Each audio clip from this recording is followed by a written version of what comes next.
오늘 말씀은 부르심에 합당한 삶이란 제목으로 같이 은혜를 좀 나누기를 원합니다. 바울 서신에는 제가 특징이 있다라는 거 말씀드렸는데 기억하시나요? 바울 서신의 특징은 전반부는 교리에 대한 얘기고 그 후반부는 그러므로 어떻게 살아야 되는지에 대한 삶에 대한 얘기예요. 바울 서신을 우리가 오해하면 뭘 오해하냐면 바울은 오직 믿음으로를 강조했고 행위는 에르곤이라는 그 행위는 무시한 것처럼 들리는데 아닙니다. 절대로 아닙니다. 그거는 바울 서신을 잘못 이해했기 때문이라고 얘기했어요. 특수한 그 당시 복음이 이스라엘에서 이방으로 전해지는 특별한 상황 속에서 행위라는 단어를 써서 설명할 수밖에 없었어요. 바울은 복음이라는 내용을. 그러니까 그 다음에 행위를 얘기하려고 하니까 똑같은 행위라는 단어를 쓰면 이게 혼선이 오잖아요. 그래서 바울은 행위라는 단어를 안 쓰고 그 다음부터는 어떤 삶이라든지 겉사람 속사람 이런 얘기를 쭉 하면서 삶을 설명해요. 그리고 너희 몸을 하나님이 기뻐하시는 거룩한 산 제물로 드려라, 그리고 산 제사를 드려라, 이런 식으로 행위라는 표현을 바꿔서 표현합니다. 이게 바울 서신의 특징이에요. 그런데 제가 지난주에 바울 서신의 특징이 하나가 또 있다고 했는데 기억하시나요? 바울 서신 앞에는 교리고 뒤에는 삶에 대한, 행위에 대한 얘기인데 앞에 교리 부분을 얘기할 때 중보기도 내용이 거기 들어가요. 그래서 여러분, 교회를 위해서, 성도들을 위해서 중보기도 하고 싶으시면 바울 서신의 전반부 부분을 잘 읽어보시면 바울이 그 교회를, 예를 들면 골로새 교회, 그러면 골로새 교회를 위해서 무엇을 중보기도 하고 있는지 내용이 나와요. 우리 지난주에는 에베소 교회 5개 했잖아요. 5개의 중보기도 내용을 쭉 지난주에는 봤단 말이에요. 이런 식으로 중보기도의 내용이 들어가 있는 게 특징이에요. 오늘 본문은 이제 바울 서신의 특징 중에 전반부 교리와 중보기도가 이제 끝났어요. 그리고 이제 드디어 삶에 대한 얘기를 하는 거예요. 그럼 어떻게 살아야 하느냐, 이걸 지금 얘기하는 거예요. 그래서 권면이라고 하는 말로 시작합니다. 내가 너희를 권면한다, 너 이렇게 해야 된다 라는 거죠. 그 첫 번째가 뭐냐면 부르심에 합당하게 살아야 된다. 교회를 향해서 부르심에 합당하게 생활을 해야 된다. 그러면 이 부르심이 뭐예요? 이 콜링이 무슨 부르심 말하는 거예요? 제가 2가지를 얘기할게요. 첫 번째 부르심은 세상 속에 있다가 하나님의 백성으로 부름받는 거. 그 부름받은 공동체를 뭐라고 한다고 그랬죠? 교회. 교회가 헬라어로 뭐예요? 에클레시아. 에클레시아는 뭐하고 뭐의 합성어라고요? 에크는 잘 나오는데 이제 레시안가? 칼레오라는 말의 합성어예요. 에크하고 칼하고서 우리말로 키역이 겹치잖아요. 그래서 그게 하나가 되면서 에클레시아가 되는 거예요. 명사화되면서. 그러면 이 에클레시아의 에크는 우리가 다 알아요. 아웃 오브라는 전치사의 의미가 있고, 그럼 칼레오가 무슨 뜻이에요? 이 칼레오가 바로 부르심을 받다라는 뜻이에요. 오늘 부르심을 받은 그대로 합당하게 행하라 라고 말하면 그 부르심이 바로 칼레오라는 말이에요.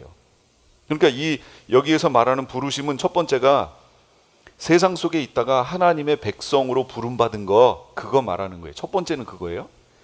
그러니까 하나님 백성으로 부름받은 그 부르심에 합당하게 생활하라고, 삶을 얘기하는 거죠. 지금 나는 믿음으로 구원받았어. 내가 어떤 삶을 살아도 구원은 변개치 않을 거야.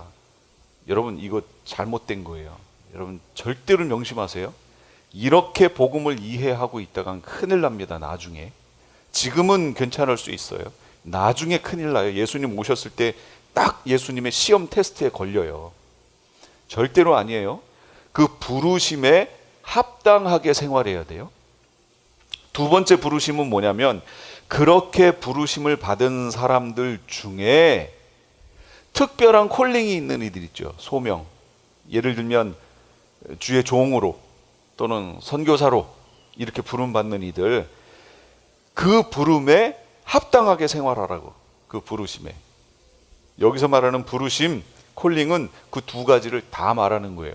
어떤 주석을 보니까 에클레시아, 하나님의 백성으로 부름받은 그것만을 얘기하더라고요. 그래서 굳이 이거를 그렇게 나눌 필요가 있을까? 저는 그렇게 생각을 하게 되는 거죠. 여기서 부르심은, 콜링은 두 가지를 다 말하는 거예요. 그래서 우리는 계시록을 배웠으니까 계시록 안에서 이건 7장에 나오는 내용이에요. 무슨 얘기냐? 계시록 7장에는 두 종류의 무리가 나와요. 7장 1절에서부터 8절까지는 누가 나오느냐? 14만 4천 얘기가 나와요. 그 다음에 9절부터 그 뒤는 누구 나오느냐? 누가 나와요? 누구요? 전반부는 14만 4천이고 14만 4천이 끝난 후에 이 일 후에 내가 보니 각 나라와 족속과 백성과 방언에서, 그 다음 거 말하면 알 텐데, 아무라도 능히 셀 수 없는 뭐예요? 그렇죠. 흰옷 입은 무리. 그러니까 14만 4천을 택하시고 이 14만 4천을 다른 말로 뭐라고 불러요? 하나님의 종들. 그리고 그들로 인하여 누가 나오게 되는 거예요? 흰옷 입은 무리, 우리가 말하는 교회가 나오게 되는 거예요. 두 가지 다 있죠? 교회가 있고 14만 4천이나 하나님의 종들 있죠? 여기서 말하는 부르심, 콜링이 그 두 가지를 다 말하는 거예요. 그 부르심을 받은 대로 합당하게 생활을 하라. 여기서 합당하게라는 말은 어울리게, 이런 말이에요. 그러니까 부르심에 어울리게 살아라. 여러분, 성도로 부르심을 받았어요. 교회, 성도로, 하나님 백성으로. 그럼 하나님 백성으로서 어울리게 살아야 돼요. 그러니까 안 믿는 사람이든 믿는 사람이든 누가 이렇게 보더라도 우리를 딱 보면 교회 다니지, 이렇게 나와야 된다는 거예요. 그게 진짜 정답이에요. 그러면 그 사람은 잘 산 거예요. 근데 어디 갔는데 혹시 목회자 아니에요? 그럼 그분 더 잘 산 거예요. 정말로 잘 살았으니까 목회자라고 부를 거 아니에요. 목회자는 일반 뭐 좀 다를 거 아니에요. 좀 더 정말로 그렇게 부름을 받으면 정말 영광이에요. 아, 내가 잘 살았구나. 그렇게 사셔야 됩니다. 그런데 뭐가 문제라고요? 그렇지. 만났는데 교회 다녔어? 이러면 이거는 조금 문제가 있어요. 정말로 문제가 있습니다. 그러니까 신앙인답게 생활 안 했었다는 거예요. 본인들이 가진 신앙에 맞게. 제일 좋은 말이 뭐냐면, 사람들로 하여금 교회 다니지? 제일 좋은 말이에요. 혹시 목회자 아니에요? 그러면 여러분 더 좋은 말이에요. 우리 성도님들 중에 혹시 목회자 아니에요? 하는 얘기를 딱 들으시면 내가 진짜 잘 살고 있구나, 그렇게 하시면 돼요. 아니, 겉만 보고가 아니라 겉만 본다고 그렇게 나오지 않아요. 그 사람의 언행, 말투, 생활하는 모습, 이런 걸 통해서 종합적으로 나오게 되지요. 예. 그런 얘기를 들으셔야 돼요. 그러면 그렇게 살기 위해서는, 그렇게 그 신분에 어울리는 삶을 살기 위해서는 뭐가 중요하냐면 우리 마음가짐이 중요해요. 이게 그냥 나오는 게 아니에요. 여러분, 그냥 나오나요? 절대로 그냥 안 나옵니다. 속에 있는 게 밖으로 나오게 돼 있어요. 그래서 바울이 지금 뭐라고 하냐면 겸손함과 온유함으로 서로 깎듯이 대하라, 이렇게 말해요. 겸손함, 온유함이 우리 속에 있어야 된다는 거예요. 그 겸손은 무슨 말이냐면 마음을 낮추다, 다른 사람의 가치를 겸허하게 받아들이다, 또는 나를 낮추고 남을 더 낮게 여기다. 우리말에 이 낮게 여기다라는 말이 똑같아가지고 발음이, 근데 지읒이냐 시옷이냐에 따라 완전히 다르잖아요. 반대잖아요. 발음은 똑같은데 지읒이 아닙니다. 낮게는 낮은 거예요. 낮은 거. 예, 그러니까 better, 시옷이에요. 더 높게, 더 좋게, 더 괜찮게 인정한다는 걸 말해요. 좋게 여긴다. 그 얘기를 말하는 거예요. 그래서 이분 남을 나보다 더 낮게 여기고 요거를 좀 바꿨으면 좋겠어요. 지금 좋게 여기고 이런 식으로 바꿨으면 좋겠어요. 이게 겸손이에요. 그런데 이 바울이 이 서신을 쓸 당시에는 겸손이라는 이 단어, 지금 우리 겸손하면은 우리 기독교의 미덕이지요. 교회 안에서의 미덕이잖아요. 그런데 이 당시는 미덕이 아니었어요. 이건 이렇게 멸시하고 깔보는 얘기였어요. 이 단어 자체가. 왜냐하면 이건 자기를 낮게 여기고 상대를 높이는 건 누가 하는 거예요, 이 당시에? 하인이 하는 말이에요, 이게. 그래서 하인들이 겸손해야 되는 거예요, 하인들이. 주인은 겸손할 수가 없죠. 주인이 자기를 낮추고 종을 높이는 건 말이 안 되잖아요. 그래서 이 당시에 쓰였던 겸손이라는 그 헬라어 뜻은 하인들이 주인을 향해서 쓰는 말이에요. 그러니까 미덕의 말이 아니에요. 그건 당연하고 때로는 멸시를 주는 단어였다고요. 그런데 이 단어를 누가 사용하시냐면 예수님이 사용하시는 거예요. 그리고 성경에서 뭐라고 그래요? 너희 안에 이 마음을 품으라 하면서 예수 그리스도의 마음인데 그는 하나님 본체신데 동등됨을 취할 것으로 여기지 아니하시고 오히려 자기를 비워 종의 형체를 입고 오셨다. 그러니까 자기 낮췄죠? 하나님을 높이잖아요. 이게 겸손이라고. 그러니까 예수님에 대해서 이 겸손이라는 말을 딱 쓰니까 기독교에서 이제부터 겸손이 미덕이 된 거예요. 지금 그게 2000년이 되어 지금까지 우리가 쓰고 있다는 거죠. 그러니까 이런 단어들도요, 어떤 신앙 안에서 어떤 신학이나 신앙 안에서 쓰느냐에 따라서 의미가 완전히 달라질 수 있다. 그 다음에 겸손함과 온유함으로 그랬잖아요. 이 온유, 이건 친절함, 너그러움 그런 뜻이 있어요. 그러니까 온유 그러면 쉽게 이렇게 와닿지는 않잖아요. 사실 온유 그럼 뭔가 좋은 의미인데 확 와닿는 그런 표현은 아니죠. 실제적으로는. 그래서 이걸 와닿게 하려면 친절함, gentleness, 친절함, 친절하다. 민수기에 보면 이 사람 모세는 온유함이 지면의 모든 사람보다 승하더라. 그러니까 모세 생각해 보세요. 모세는 그 당시 있었던 지면에 있는 모든 사람보다 온유함이 승했대요. 그런 사람이었다는 거예요, 모세가. 그런데 마태복음 11장에 보니까 나는 마음이 온유하고 겸손하니 내 멍에를 메고 나에게 배워라. 누가 말씀하신 거예요? 예수님. 예수님이 온유하시다고 본인을 얘기하시는 거예요. 이걸 배우라고 얘기하세요. 크리스찬들이 당연히 배웠어야 되는 내용. 그런데 크리스찬들이 자기를 드러내고 앞에 서려고 하고 위에 서려고 하고 다른 이들을 자기가 가진 그 어떤 것으로든 이렇게 하대하려고 하고, 이거는 예수님의 마음이 아니라는 거예요. 하나님이 기뻐하시는 마음이 절대로 아닙니다. 그래서 여러분 속에 겸손함과 온유함을 가져야 돼요. 그런데 우리 여기서 겸손을 오해할 때가 있어요. 뭐를 이렇게 부탁하면 에이 제가 어떻게 해요. 여러분 그걸 겸손으로 착각하시는 분들 계신데 그건 겸손 아니에요. 오히려 교만이에요. 예를 들면 교회에서 어떤 분에게 직분을 이렇게 목사님이 딱 고민을 하시다가 이 직분에 대해서는 어떤 분이 잘 어울린다. 그래서 그분한테 딱 요청을 해요. 콜링을 한 거예요. 그분이 에이 제가 어떻게 그거를 해요. 저는 부족해요. 못해요. 부족해 못해요. 알아요. 아는데 주님이 마음을 주셨어요. 목회자분에게.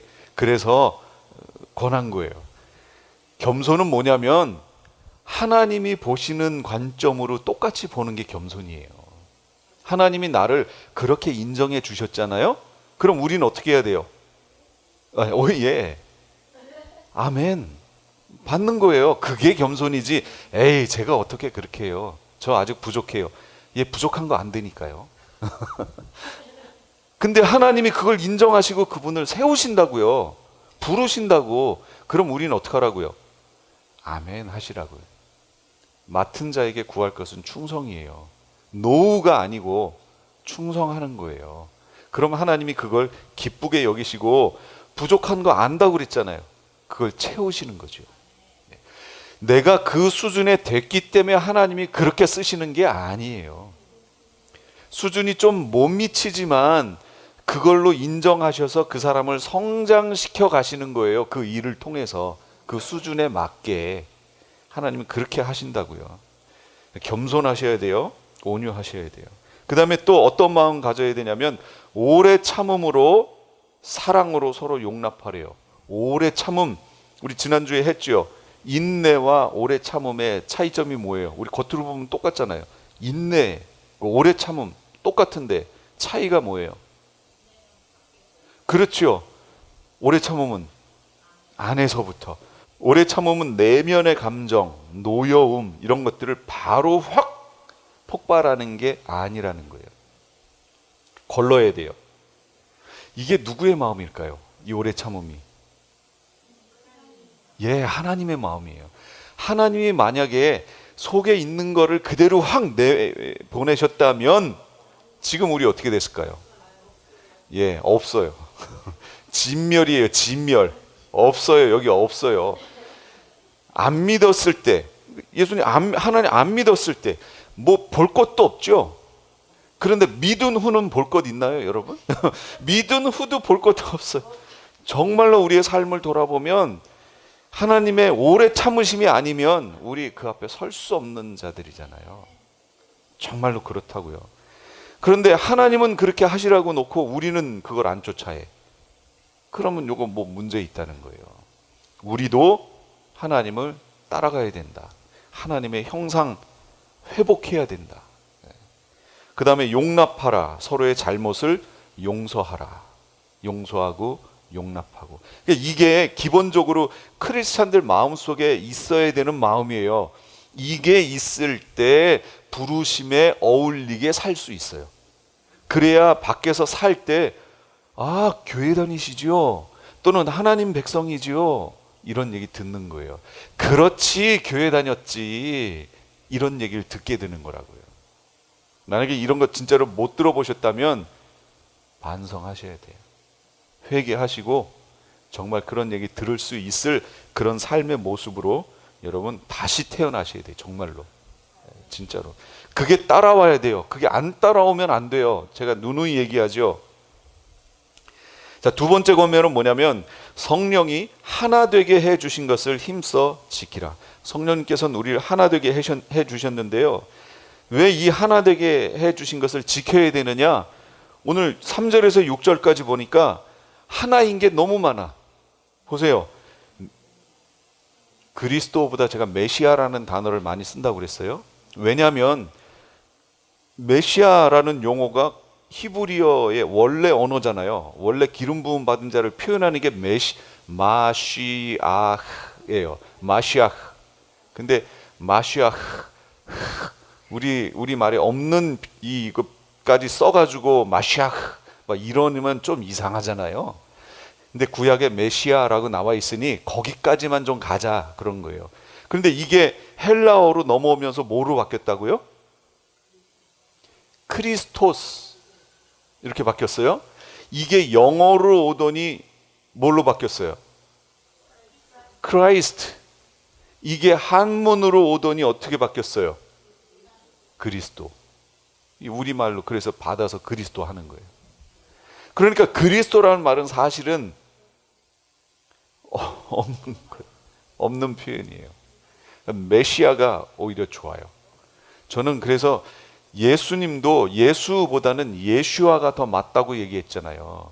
예슈아 메시아 예슈아 이렇게 하는 게 좋으나 예슈아까지 이름을 예슈아로 바꾸면 교회에서 이것도 유튜브 보시고 또 처음 오신 분들 교회 갔더니 예슈아라고 그런다고 또 이질감 느끼고 이럴까 봐 거기까지만 제가 타협을 하고 예수님이라고 한다고 얘기했잖아요. 저는 원래 메시아 예슈아 이렇게 부르고 싶어요. 통용되는 서로 이해하는 사람들 안에서는 예슈아 이러고 싶어요. 메시아의 몸도 하나요. 우리 신약성경에 보면 그리스도의 몸, 이게 뭐예요? 그리스도의 몸. 교회. 교회의 머리는 그리스도. 예, 메시아잖아요. 메시아의 몸, 교회도 하나요. 교회가 하나라고요? 우리 교회만 여기 찬양교회 옆에 가면 또 무슨 교회, 무슨 교회, 교회 많은데요? 아니요. 여기서 말하는 교회는 그런 걸 다 하나로 묶은 우주적 교회라고 제가 얘기했죠. 하나. 그 다음에 성령도 하나요. 부르심을 받을 때 그 부르심의 목표인 소망도 하나요.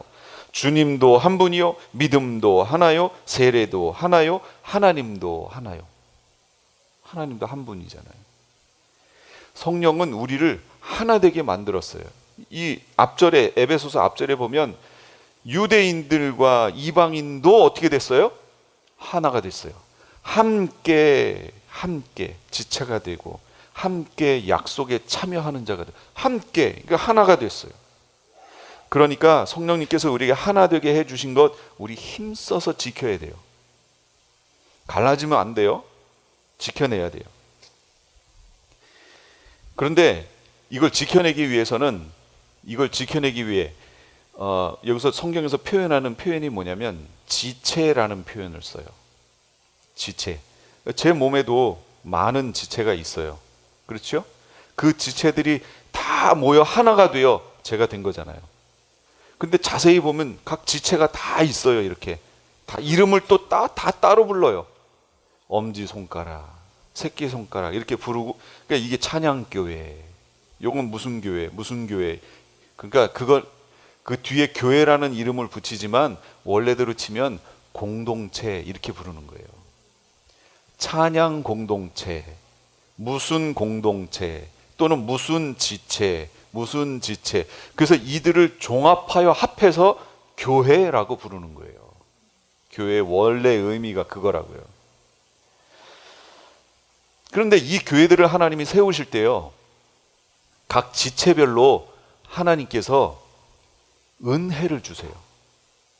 그러니까 모든 지체가 똑같은 일을 하는 게 아니에요. 저는 우리 찬양교회는 눈의 역할을 한다고 봐요. 왜냐하면 요한계시록을 통해서 앞으로 되어질 일들을 선포하고 있잖아요. 그러니까 눈의 역할을 한다고 봐요. 눈이라는 지체 역할을 하고 있다고 봅니다. 그런데 어떤 공동체는 다른 역할을 하겠죠. 어떤 공동체는 복음의 신을 신고 하는 선교에 아주 초점이 맞춰져 있는 그런 공동체도 있어요. 선교를 아주 열심히 하는. 서로 잘못됐다고 지적해야 되나요? 아니요. 이게 서로 합쳐져 전체 교회가 되는 거잖아요. 그래서 그 공동체 안에 하나님이 특별히 주시는 선물들이 있어요. 오늘 본문도 뭐라고 그랬어요? 그리스도의 선물의 분량에 따라 이렇게 나오잖아요. 그러니까 메시아의 선물의 분량에 따라 예수님께서 정하신, 지체마다 정하신 선물의 분량이 있어요. 그 분량에 따라서 은혜를 주시는 거예요. 그래서 그 은혜를 가지고 그 공동체는, 그 지체는 그렇게 섬기는 거예요. 지금 저는 넓은 의미로 얘기했어요. 자, 이거를 이제 좁혀서 우리 찬양 공동체라고 하는 우리 공동체 안으로 이걸 갖고 오면 이 공동체 안에서도 또 지체가 나눠져요. 그 각자에게 하나님이 또 예수님의 선물의 분량에 따라 은혜를 나눠주세요. 선물을 나눠주신다고. 그럼 이 선물이 뭐냐? 이게 헬라어로 카리스마예요. 그게 뭐예요? 우리 잘 아는 거. 은사. 이걸 은사라고 하는 거예요. 은사는 예수님이 선물의 분량을 정하세요. 그리고 그 은사가 성령 하나님을 통하여 나타나는 거예요. 이해하셨어요? 성령 하나님이 그냥 나타나는 게 아니에요. 제가 지난주에도 했죠? 우리 하나님의 백성들 안에는 성경에서 말씀하고 있는 모든 은사가 다 들어있어요. 각자. 왜? 그 안에 성령님이 계시니까. 그 은사는 성령 안에 있는 거니까. 그런데 어떤 사람에게는 이런 은사, 어떤 사람에게는 저런 은사, 이렇게 각각 나타나죠. 한 사람에게서 다 나타나지 않아요. 다 나타나게 하나님이 허락도 안 하세요. 왜냐하면 그 사람 교만해지니까. 하나님은 은사 주는 게 목적이 아니잖아요. 그 사람을 세워서 하나님 백성 삼아서 하나님 앞에 세우는 게 목적이시지, 그 사람에게 은사를 줘서 막 뭐 하는 게 목적이 아니라고요. 그러니까 한 사람에게 모든 걸 다 주시지 않아요. 그러니까 은사를 갖고 있다고 하여 그렇지 못한 이들을 우리가 무시한다든지, 아까 겸손 얘기했지요. 나보다 정말로 지읒 낮게 이렇게 여겼다가는 하나님 말씀하고 전혀 안 맞는다는 얘기예요. 마음가짐이 잘못됐다는 거예요. 하나님은, 예수님이 우리 각자에게 무슨 선물이 필요한지, 분량이 어느 정도 필요한지를 예수님이 결정하세요. 그리고 그것을 성령 하나님을 통하여 나타나게 하시는 거예요. 그래서 은사는 성령의 나타남이에요. 고린도전서 12장 가보세요. 그렇게 나와요. 은사는 성령의 나타남이다. 많이 나타날 수도 있고 적게 나타날 수도 있어요. 자, 그러면 선물의 분량, 은사의 종류에는 얼만큼이 있을까? 여러분은 성경에 은사가 몇 개 정도 나온다고 생각하세요? 물론 하나하나까지 다 이렇게 따지면 그렇게 할 수 있어요. 근데 은사라고 표현된 것들이 있어요. 성경이 4군데를 통해서 이걸 보여줘요. 제가 여기서 설명드릴게요. 여러분은 여기에 어떤 은사들이 있는지 확인해 보세요. 자, 은사의 종류. 고린도전서 12장 8절에서 10절 거기에 나와 있어요. 첫째는 지혜의 말씀, 둘째는 지식의 말씀, 믿음, 병 고치는 은사, 능력 행함, 예언, 영분별함, 방언 통역함, 그러니까 해석함. 고린도전서 12장에 나온 은사들은 이런 것들이 있어요. 여기에 여러분이 어떤 게 있는지 여러분 점검해 보세요. 하나님의 백성은 은사가 없는 사람이 없어요. 선물을 안 받았다고요? 선물 안 받은 사람은 없어요. 내가 받고 있는 것이 무엇인지를 모르는 것뿐이에요. 그걸 알면 그걸 개발하면 되겠죠. 더 풍성해지도록 하면 되겠죠. 자, 이런 것들이 있어요. 두 번째, 로마서예요. 로마서 12장 6절에서 8절. 예언, 섬기는 일, 가르침, 권면, 구제, 지도, 긍휼 베품. 자, 여기 보시면 예언의 은사 당연히 있죠. 섬기는 일, 여러분 이것도 은사라는 거예요. 섬기는 일, 가르치는 거, 이것도 은사예요. 권면, 어떤 사람은 참 권면을 잘하는 분들이 있어요. 그 다음에 구제, 이것도 은사예요. 이거 아무나 못해요. 그 다음에 지도, 리더십 말하는 거예요. 리더십, 그것도 은사예요. 긍휼을 베푸는 거, 이거 다 은사예요. 여러분 기억해 놓으세요. 그 다음에 또 있어요. 에베소서 4장 11절 오늘 말씀이에요. 사도, 선지자, 복음 전하는 자, 목사와 교사, 이 은사라는 거예요. 기억하세요? 그 다음에 베드로전서 4장 11절 말하는 은사, 봉사하는 은사, 이것도 은사예요. 제가 그래서 한꺼번에 보여드릴게요. 자, 여기에서 개수가 몇 개예요? 22개예요. 22개. 그런데 여기 똑같은 게 있기도 하고 그렇죠. 뭐 예언 똑같잖아요. 그런 거 빼고 뭐 이렇게. 그래서 어떤 분은 성령의 19가지 은사 이렇게 얘기하는 분도 있어요. 중복된 거 빼고 해서 성경에 나와 있는 은사로 나와 있는 부분들을 딱 보니까 19가지다. 이렇게 얘기하는 분도 계세요. 어떤 사람은 은사를 받은 게 정확하게 드러나는 사람들이 있는데 어떤 부분에 대해서는 안 그런 부분들이 있잖아요. 왜냐하면 은사는 내적 은사와 외적 은사가 있어요. 이걸 구분을 안 하니까 그런 거예요. 외적 은사는 쉬워요. 뭐냐면 그 은사를 받자마자 밖으로 나와요. 외적 은사기 때문에. 그래서 여러분 여기 방언 어때요? 기도하다가 방언 은사 받았어요. 그러면 받은 거 알아요, 몰라요? 알아요. 밖으로 나오니까. 또 병 고치는 은사 어때요? 기도했더니 성도들은 누구나 기도함으로 병 고침에 참여할 수 있어요. 분명히. 그런데 특별히 은사를 받은 사람이 있다고요. 병 고침에 은사를 받은 사람이. 그 사람이 기도하면 그냥 쉽게 나아요. 성령의 역사가 나타나요. 이런 건 외적 은사라고 하는 거예요. 그런 건 겉으로 보여요. 그 다음에 능력 행함, 예언, 영분별, 방언 통역, 뭐 이런 것들은 겉으로 받자마자 바로 드러나요. 그런데 제가 지금 말씀드린 거 말고 그 외의 거, 그 외의 게 더 많지요. 그건 내적 은사예요. 그 사람 속에서 역사하는 거예요. 그런데 그걸 받아도 스스로 나 이거 받았어, 이걸 모르는 경우가 많아요. 생활을 하다가, 교회 공동체 안에서 생활을 하다가 보면 그 은사가 점점 드러나기 시작해서 공동체 안에서 그 영향력을 행사하게 되는 거예요. 예를 들면 섬김의 은사. 여러분, 섬김의 은사를 받은 거를 기도하다가 성령 하나님이 섬김의 은사를 딱 주셨어요. 여러분 알 수 있어요?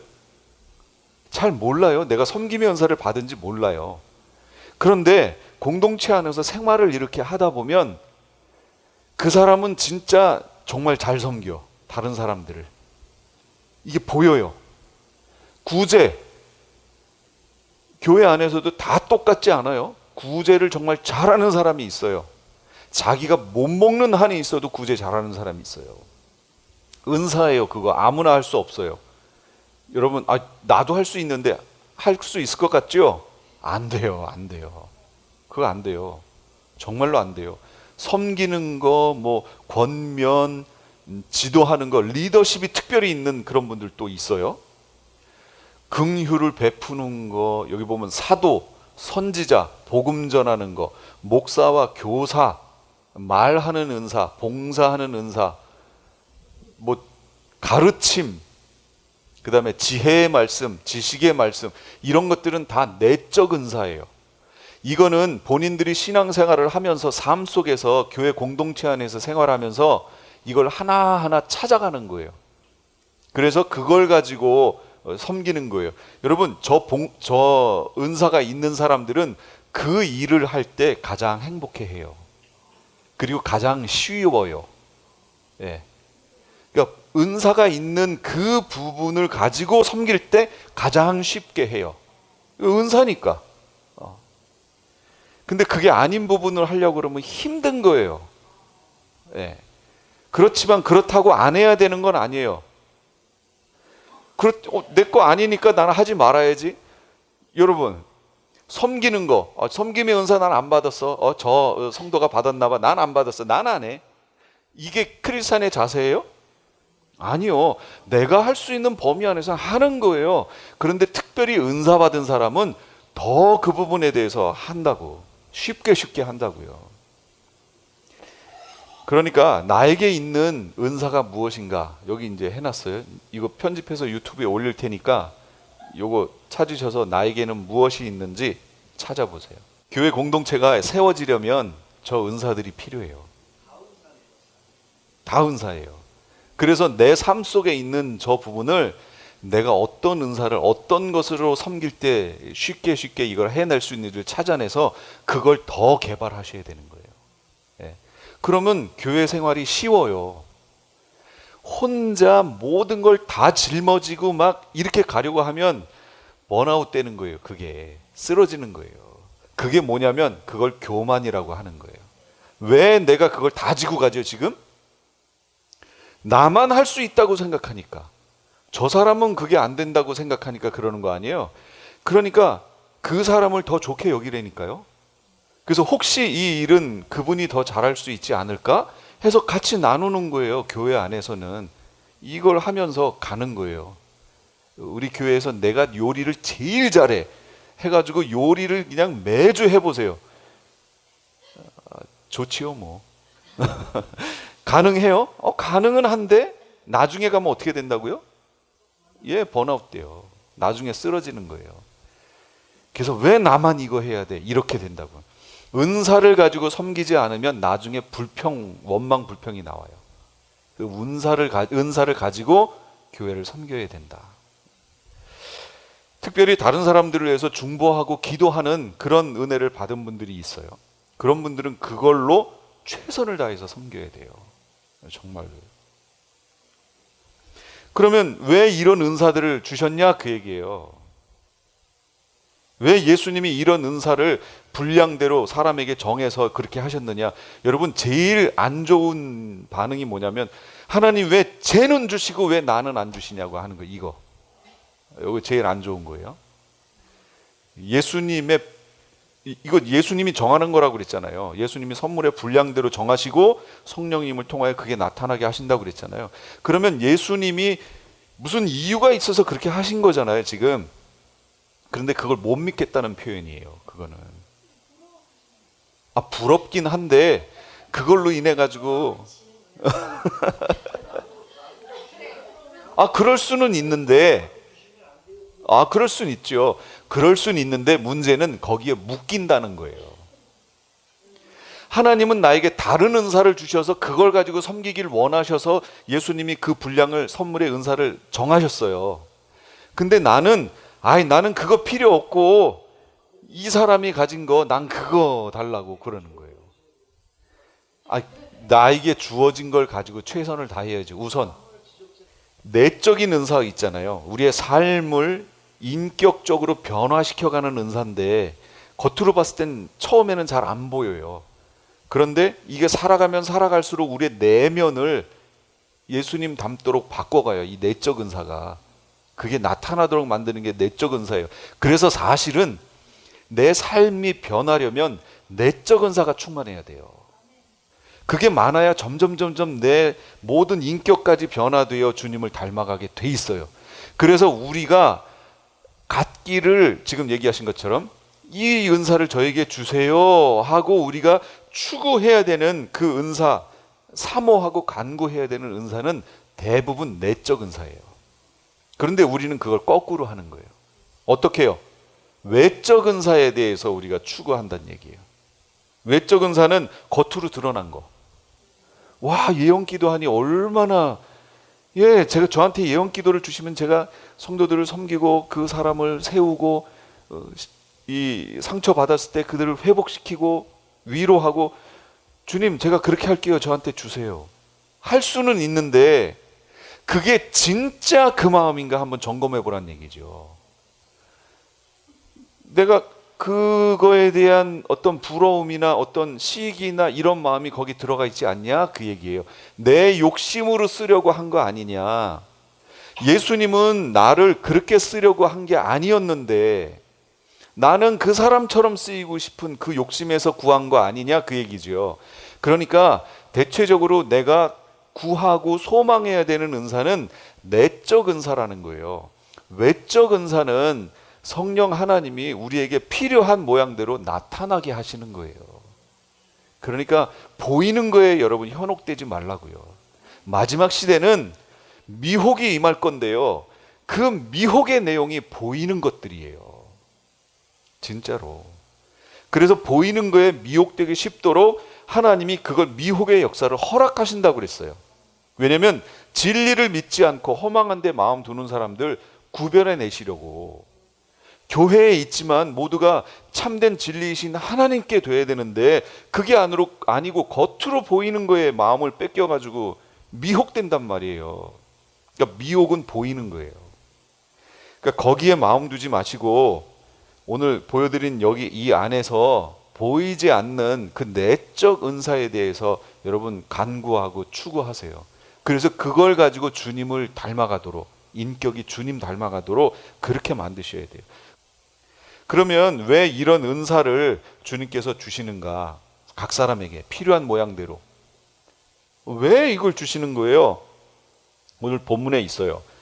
성도들을 준비시키시고 봉사의 일을 하게 하시고 메시아의 몸, 그리스도의 몸을 세우게 하기 위해서. 그래서 주시는 거라는 거예요. 내가 무엇을 하게 하기 위한 게 아니고 성도를 준비시키고 봉사의 일을 하게 하고 예수님의 몸된 교회를 세우기 위해서 주신다는 거예요. 그럼 이렇게 해서 어떻게 되는데요? 메시아의 충만하심의 경지에까지 다다르게 하기 위함이라는 거예요. 예수님의 충만함, 예수님은 충만함이 어마어마하지요. 모든 것으로 꽉 채워 계신 충만하신 분이잖아요. 그 경지에 우리 교회가 다다르게 하기 위해서. 왜 다다를 수 있죠? 예수님이 머리시잖아요.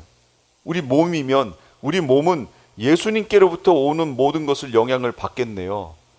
그 충만을 그대로 받겠네요.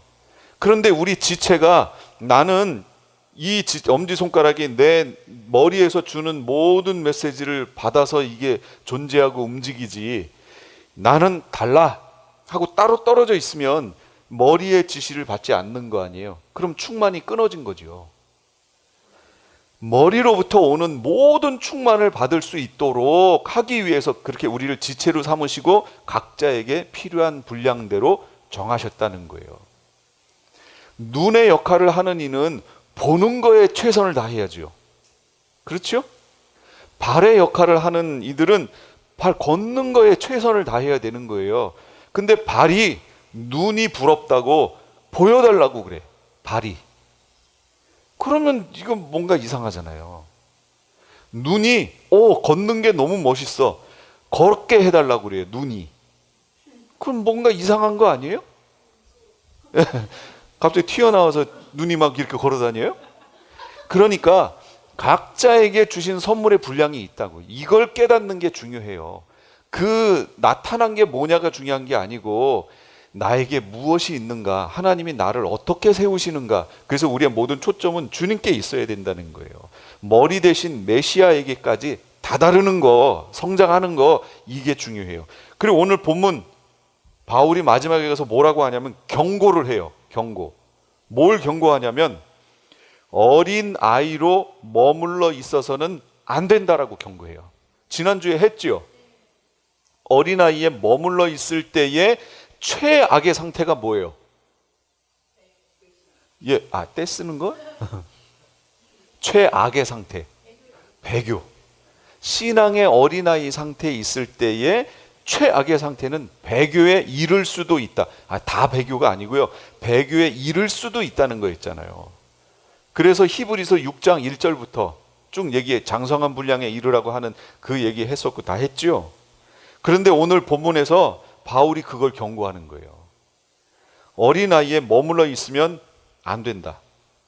어린아이에 머물러 있으면 어떻게 되냐면 인간의 속임수나 간교한 술수에 빠진다. 미혹의 희생양 될 수 있다. 또 온갖 교훈의 풍조에 흔들려. 교훈의 풍조, 이게 이단 사설들 얘기하는 거예요. 거기에 이리 왔다 저리 갔다 흔들린다는 거예요.